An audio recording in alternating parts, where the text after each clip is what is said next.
Hello friends, कैसे हो। 19 अप्रैल के करंट अफेयर वीडियो में आपका हार्दिक स्वागत है।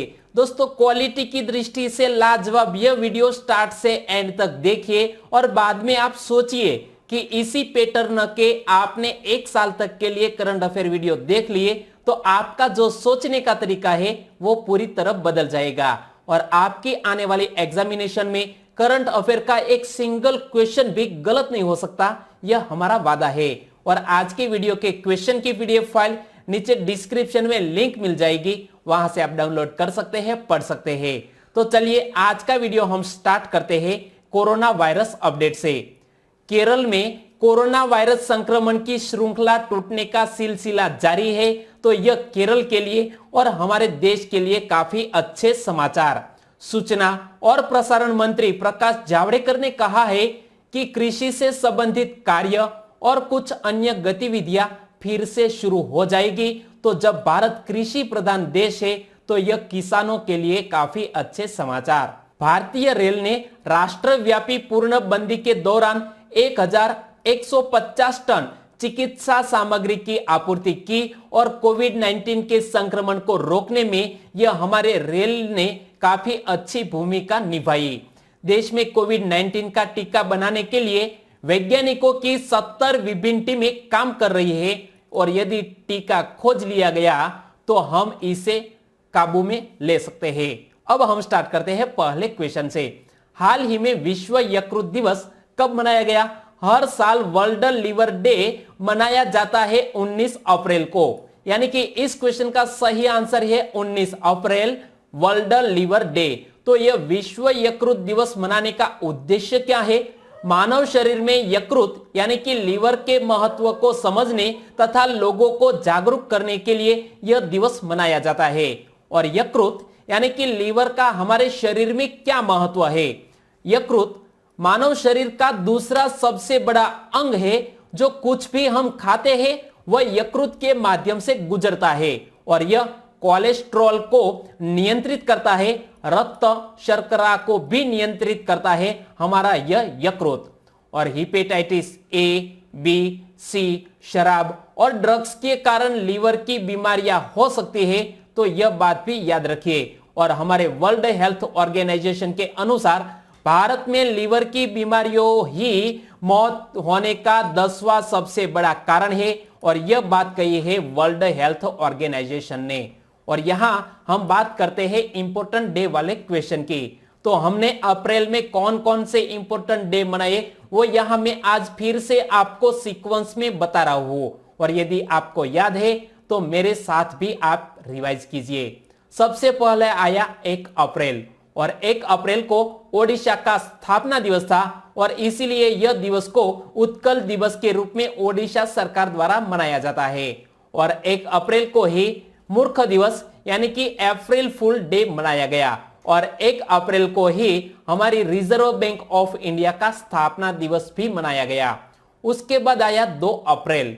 2 अप्रैल को विश्व ऑटिज्म जागरूकता दिवस मनाया गया। उसके बाद 3 अप्रैल को राज्यसभा दिवस मनाया गया और हमारे राज्यसभा के अध्यक्ष कौन होते हैं?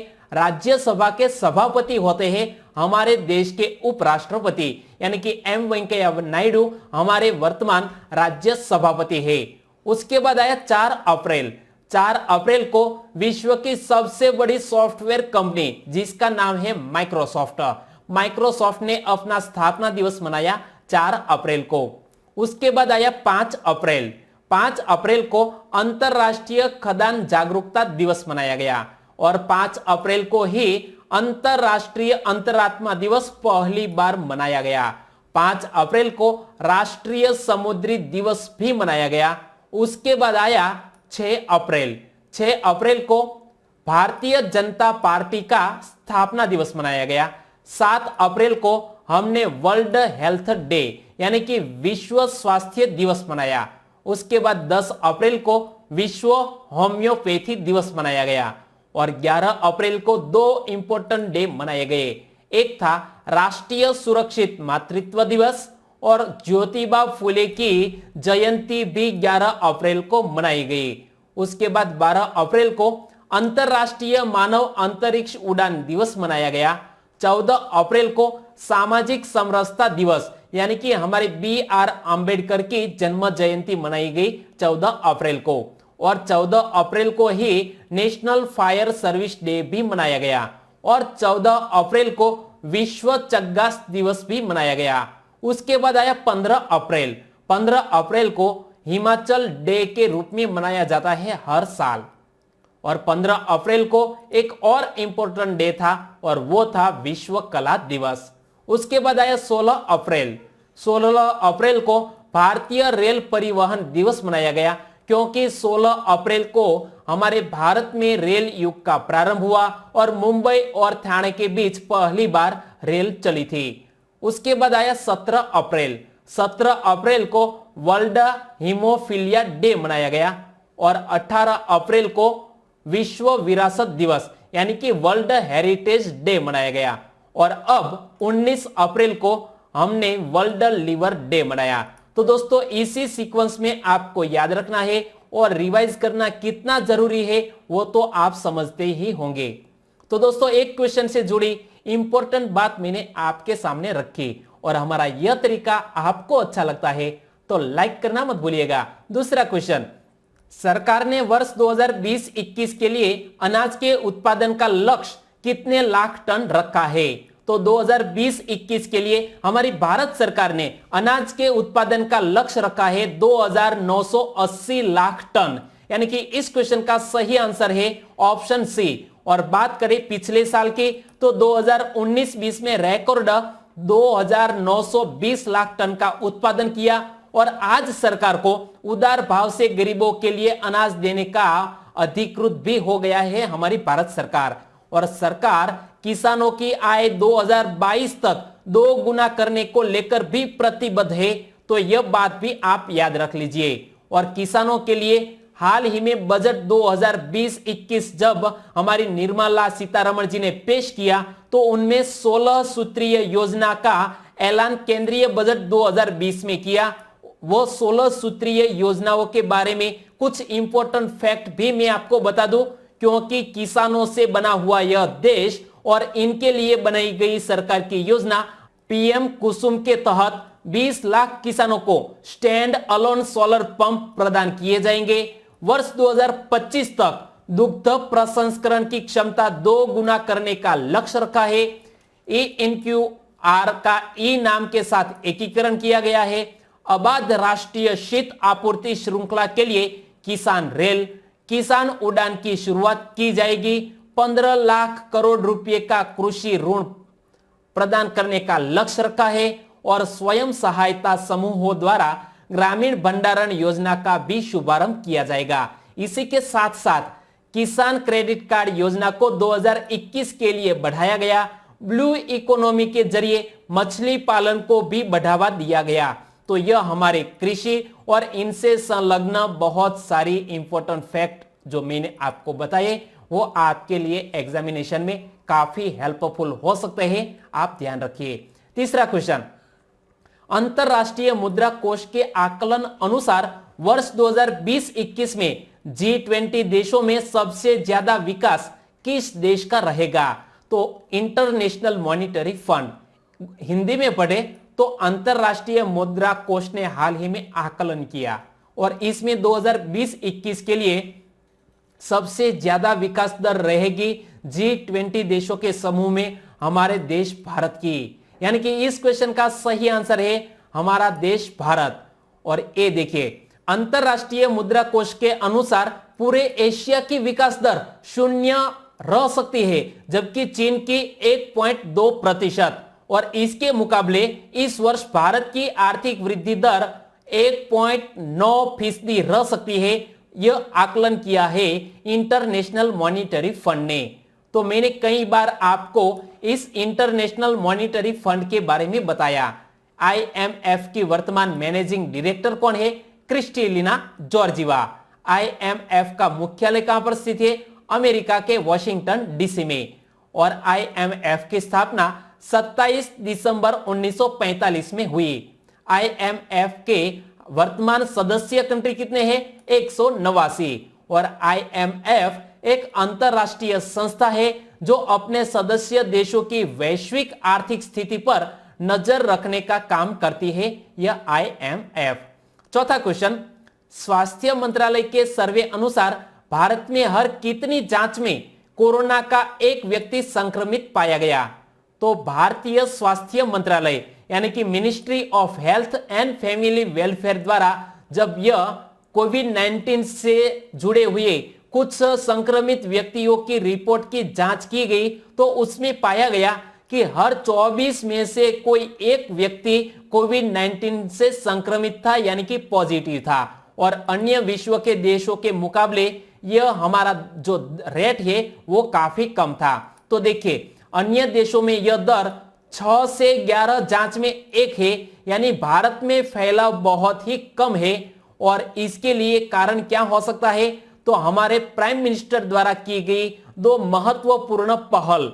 देखिए मोदी के संदेश में घंटी, थाली व ताली बजाने का रहस्य क्या था? यही रहस्य था क्योंकि देश को एकजुट करना था। और देखिए डॉक्टरों एवं आवश्यक सेवा से जुड़े अन्य कर्मियों के प्रति कृतज्ञता प्रकट करने के लिए ताली थाली के पीटने की अपील हमारे प्राइम मिनिस्टर ने की। और कुछ दिन बाद देशवासियों की एकजुटता के प्रतीक के रूप में दीप जलाने की भी अपील की हमारे प्राइम मिनिस्टर ने। तो यह दीप जलाने के पीछे का साइंस क्या था? तो साइंस ने भी माना कि दीपक जलाने से भी मिलते हैं ढेरों लाभ। पांचवा क्वेश्चन, हाल ही में फेसबुक ने किस देश में third party fact checking system शुरू करने की घोषणा की है? फेसबुक जो एक सोशल नेटवर्किंग साइट है और आप सभी भी फेसबुक का यूज करते ही होंगे, तो कई सारे ऐसे न्यूज है जो फेक होते हैं और इसीलिए third party fact checking system शुरू करने की घोषणा की है फेसबुक ने बांग्लादेश के लिए। यानी कि इस क्वेश्चन का सही आंसर है बांग्लादेश। तो पहले तो हम बात करें इस इश्यू की। फेसबुक ने बांग्लादेश में third party fact checking system के लिए भारतीय फैक्ट चेकिंग वेबसाइट बूम के साथ साझेदारी की है। और इसका उद्देश्य क्या है? देश में फैलने वाली जाली समाचारों यानी कि फेक न्यूज को रोकना इस पहल के पीछे का उद्देश्य है। और जब बात करते हैं फेसबुक की, तो फेसबुक से जुड़ा हुआ एक क्वेश्चन मैंने आपको कुछ दिन पहले ही बताया था कि महिला उद्यमिता को प्रोत्साहित करने के लिए प्रगति पहल की शुरुआत किसने की? तो प्रगति पहल की शुरुआत भी की थी फेसबुक ने। और फेसबुक 2020 में ही एक करेंसी लॉन्च करने वाला है और इसका नाम क्या होगा? Global coin. और फेसबुक के वर्तमान स्थापक कौन है? Mark Zuckerberg. फेसबुक का मुख्यालय कहां पर स्थित है? अमेरिका के कैलिफोर्निया में। और फेसबुक की स्थापना 4 फरवरी 2004 में की गई थी। और इसी के साथ साथ हम बांग्लादेश की बात करें तो बांग्लादेश से जुड़ा हुआ एक क्वेश्चन मैंने आपको करंट में बताया था कि किस देश के पूर्व राष्ट्रपति शेख मुजीबुर रहमान के हत्यारे को फांसी दी गई? तो यह पिछले सप्ताह की ही बात है। बांग्लादेश ने पूर्व राष्ट्रपति शेख मुजीबुर रहमान के हत्यारे को फांसी दी और इस हत्यारे का नाम अब्दुल मजीद था। और शेख मुजीबुर रहमान और वर्तमान हमारे बांग्लादेश की प्राइम मिनिस्टर शेख हसीना के बीच का संबंध क्या है? मुजीबुर रहमान की बेटी है शेख हसीना। और बात करें बांग्लादेश की, तो पहले तो यहां आप मैप में देखिए, हमारे भारत के यहां पश्चिम बंगाल से बिल्कुल सटा हुआ है यह बांग्लादेश। बांग्लादेश की कैपिटल का नाम क्या है? ढाका। बांग्लादेश की करेंसी का नाम क्या है? टका। बांग्लादेश की वर्तमान प्रधानमंत्री शेख हसीना और बांग्लादेश के वर्तमान राष्ट्रपति अब्दुल हामिद। और बांग्लादेश का राष्ट्रीय नारा अब क्या होगा? जो तय किया गया है वो राष्ट्रीय नारा है जय बांग्ला। छठा क्वेश्चन, 19 अप्रैल 1975 का संबंध निम्न में से किस घटना से है? तो दोस्तों याद करो 19 अप्रैल को और साल था 1975 का। और इसी दिन एक बड़ी हमारी विज्ञान से जुड़ी घटना बनी थी और इसका नाम है हमारे भारत ने अपना पहला उपग्रह लॉन्च किया था इसी दिन 19 अप्रैल 1975 को। यानी कि इस क्वेश्चन का सही आंसर है ऑप्शन बी, भारत ने अपना पहला सैटेलाइट लॉन्च किया। लेकिन इस सैटेलाइट का नाम क्या है? आर्यभट्ट। तो देखिए, आर्यभट्ट भारत का पहला उपग्रह है जिसे इस नाम के महान भारतीय खगोल शास्त्री के नाम पर नामित किया गया है। लेकिन आर्यभट्ट नाम रखने का प्रस्ताव सुझाव दिया था हमारी उस वक्त की प्राइम मिनिस्टर इंदिरा गांधी जी ने, और यह सोवियत संघ द्वारा 11 अप्रैल 1975 को कॉस्मोस 3M प्रक्षेपण वाहन द्वारा कास्पुतिन यार से प्रक्षेपित किया गया था, और इस सैटेलाइट का द्रव्यमान था 360 किलोग्राम। और इस सैटेलाइट को डेवलप करने में हमारे इस साइंटिस्ट UR राव ने काफी अहम भूमिका अदा की थी। UR राव इसरो के 10 साल तक के लिए अध्यक्ष भी रह चुके हैं, यह बात भी याद रखिए। 7वां क्वेश्चन, देश में प्रोटीन की प्रति व्यक्ति दैनिक उपलब्धता लगभग कितने ग्राम है? यह हमारे लिए काफी चिंता का विषय है कि भारत में अभी भी कुपोषण है, और यह क्वेश्चन से हमें पता चलता है कि भारत को कुपोषण मुक्त करने के लिए अभी हमें कई सारे प्रयत्न करने होंगे, क्योंकि प्रति व्यक्ति दैनिक उपलब्धता है 11.3%। जी हां दोस्तों, प्रोटीन की प्रति व्यक्ति दैनिक उपलब्धता लगभग 11.3% है, और अन्य देशों यानी कि वैश्विक लेवल से काफी कम। तो देखिए, देश में फिलहाल प्रोटीन की प्रति व्यक्ति दैनिक उपलब्धता लगभग 11.3 ग्राम है, जबकि इसका विश्व औसत 29 ग्राम है। तो विश्व के मुकाबले हम इसमें काफी पीछे हैं। तो बढ़ती जनसंख्या को देखते हुए बढ़ते बच्चों और शिशुओं को दूध पिलाने वाली माताओं के पोषण स्तर को बनाए रखने के लिए देश में प्रोटीन की उपलब्धता में कम से कम 2 गुनी बढ़ोतरी करनी होगी, और इसीलिए हमारे पशुधन और हमारे किसान इसमें योगदान दे सकते हैं। 8वां क्वेश्चन, डाक कर्मचारियों को ड्यूटी पर रहते हुए कोविड-19 का शिकार हो जाने पर कितने रुपए का मुआवजा देने का फैसला किया है? तो हमारे जो डाक कर्मचारी हैं वो कोविड-19 के कारण यदि संक्रमित हो जाते हैं तो हमारे पोस्टल डिपार्टमेंट ने 10 लाख रुपए का मुआवजा देने का प्रावधान किया है, और इसलिए इस क्वेश्चन का सही आंसर है 10 लाख। तो बात क्या सामने आई, ये देखिए, डाकघर स्थानीय राज्य प्रशासन एवं पुलिस अधिकारियों के साथ संपर्क करके देश भर में कोविड-19 किट, फूड पैकेट, राशन एवं जरूरी दवाइयां आदि की डिलीवरी पर कर रहे हैं, और डाकिये को इस दौरान यदि कोई बीमारी हो जाती है और कोविड-19 से संक्रमित हो जाते हैं तो उसे 10 लाख रुपए का मुआवजा का प्रावधान किया है हमारे पोस्टल डिपार्टमेंट में। तो हम बात करें भारतीय डाक की। भारतीय डाक का मुख्यालय नई दिल्ली में स्थित है, और भारतीय डाक संचार मंत्रालय की एक सहायक कंपनी है, और वर्तमान हमारे केंद्रीय संचार मंत्री कौन है? रविशंकर प्रसाद। 9वां क्वेश्चन, किस राज्य की सरकार ने होम डिलीवरी सेवा शुरू करने के लिए सी घाट वेबसाइट लॉन्च की है? सी घाट नामक एक वेबसाइट लॉन्च की गई है छत्तीसगढ़ राज्य की सरकार द्वारा, यानी कि इस क्वेश्चन का सही आंसर है छत्तीसगढ़। तो ये देखिए, पहले तो आप इस इमेज को देखिए, फलों और सब्जियों की होगी डिलीवरी छत्तीसगढ़ में सी घाट एप्लीकेशन के जरिए। तो लॉकडाउन के दौरान लोगों को फलों और सब्जियों की होम डिलीवरी की सुविधा देने के लिए वेबसाइट सी घाट लॉन्च की गई है, और सी घाट सेवा विक्रेताओं के लिए फ्री में होगी, यह अच्छी बात है। और बात करते हैं छत्तीसगढ़ की। तो पहले तो यहां आप मैप में देखिए, यह मध्य प्रदेश से अलग हुआ है यह स्टेट छत्तीसगढ़। छत्तीसगढ़ का गठन 1 नवंबर 2000 को किया गया। छत्तीसगढ़ की कैपिटल का नाम क्या है? रायपुर। लेकिन रायपुर के पास में ही एक नया रायपुर जो नया शहर बना है, इसका नाम बदलकर कर दिया गया है अटल नगर।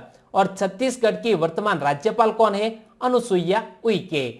और छत्तीसगढ़ के वर्तमान मुख्यमंत्री कौन है? भूपेश बघेल। और यहां आप मैप में देख सकते हैं छत्तीसगढ़ को।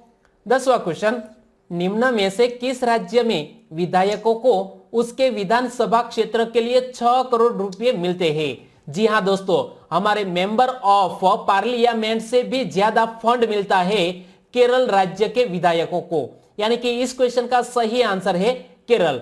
तो हाल ही में यह मामला क्यों सामने आया?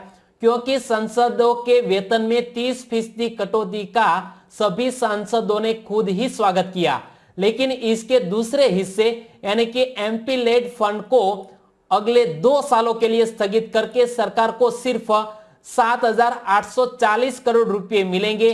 लेकिन यदि इस हमारे सांसदों को यदि यह प्रावधान दिया गया होता, यह फंड दिया गया होता, वो अपने क्षेत्र में कोविड-19 को रोकने के लिए बेहतर प्रयास कर सकते थे। और हम बात करते हैं केरल की, तो केरल राज्य का गठन 1 नवंबर 1956 को किया गया। केरल में जिलों की संख्या कितनी है? 14। केरल की कैपिटल का नाम क्या है? तिरुवनंतपुरम। केरल के वर्तमान राज्यपाल आरिफ मोहम्मद खान, केरल के वर्तमान मुख्यमंत्री पिनराई विजयन। केरल की मुख्य भाषा है मलयालम। केरल का राजकीय वृक्ष है नारियल। केरल का राजकीय पुष्प का नाम है अमलतास। केरल का राजकीय पशु का नाम है हाथी और केरल का राजकीय पक्षी है ग्रेट हॉर्न बिल। और शांत घाटी भी स्थित है केरल में। तो केरल से इतनी जुड़ी इंपॉर्टेंट बात आपको याद रखनी है। 11वां क्वेश्चन, हाल ही में जारी ऑक्सफैम की रिपोर्ट अनुसार भारत की कितने प्रतिशत संपत्ति पर 1% अमीरों का कब्जा है? तो ऑक्सफैम द्वारा यह चौंकाने वाला खुलासा किया गया है और तकरीबन 1% अमीरों के पास हमारे भारत देश की 58% संपत्ति पर कब्जा है। और इसीलिए इस क्वेश्चन का सही आंसर है ऑप्शन बी 58। तो यह क्या चौंकाने वाला खुलासा किया है ऑक्सफैम ने? तो ये देखिए, एक वर्ष के दौरान देश की सबसे अमीर 1% जनसंख्या की संपत्ति में 46% तक की वृद्धि हुई है, जबकि सबसे गरीब 50% जनसंख्या की संपत्ति में सिर्फ 3% की वृद्धि हुई है। और यह रिपोर्ट पेश की है ऑक्सफैम ने। और ऑक्सफैम के अनुसार भारत में 84 करोड़पति है, जिसके पास देश के 248 अरब डॉलर की संपत्ति है। यानी इस समय भारत की 58% संपत्ति पर 1% अमीरों का कब्जा है। और यह आर्थिक असमानता हमारे भारत देश के विकास में काफी अवरुद्ध साबित हो सकती है। 12वां क्वेश्चन, कोरोना संक्रमण के कारण निम्न में से किस देश में घरेलू हिंसा की दर 40% तक पहुंच गई है? तो कोविड-19 के कारण यदि लॉकडाउन किया गया तो घरों में यह कई सारे बच्चों और महिलाओं पर अत्याचार बढ़ने लगे और घरेलू हिंसा में 40% तक वृद्धि हुई है ऑस्ट्रेलिया में। यानी कि इस क्वेश्चन का सही आंसर है ऑस्ट्रेलिया। तो ये देखिए, पिछले 2 हफ्तों में ब्रिटेन और स्पेन में 20%, फ्रांस में घरेलू हिंसा के 30% मामले बढ़ गए। ऑस्ट्रेलिया में तो घरेलू हिंसा की दर 40% तक पहुंच गई। ऑस्ट्रेलिया सरकार ने तो घरेलू हिंसा के मामले में वृद्धि के चलते 15 करोड़ डॉलर का बजट भी अलग से रखा है और इसीलिए ऑस्ट्रेलिया करंट अफेयर में है। तो यहां आप देखिए, पहले तो यह दक्षिण गोलार्ध में स्थित है यह ऑस्ट्रेलिया।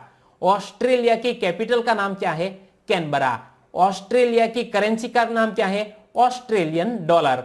और ऑस्ट्रेलिया के वर्तमान प्रधानमंत्री कौन है? Scott Morrison. 13वां क्वेश्चन, कोरोना संक्रमण का भारत या विश्व के पर्यावरण पर कौन सा सकारात्मक प्रभाव पड़ा है?